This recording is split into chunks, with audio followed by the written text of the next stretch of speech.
اتفرجوا كده معايا يا جماعه واضحكوا. كل سنة وانت طيب يا زيزو، على قلبك من آخر الدنيا يا شباب. كل سنة وانت طيب يا زيزو.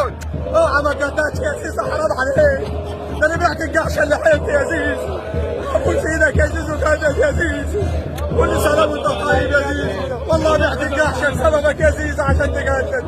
قد الفلوس لمين يا زيزو؟ تعال يا زيزو.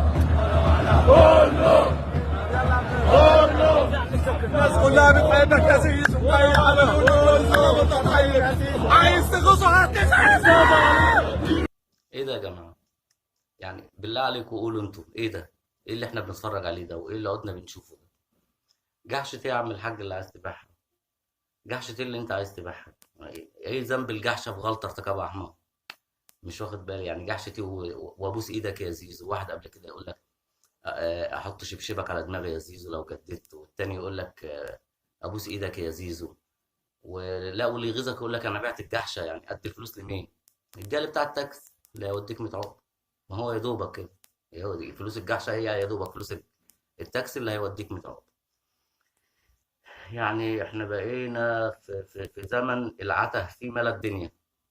يا كابتن محمود يا خطيب، سيب اكرم، سيب اكرم توفيق يمشي في 60 سلامه، في 60 سلامه. اللي ما يهموش زعل جمهور الاهلي يقول لك يزعل، يبقى في 60 سلامه مع الف سلامه. مش عايزين.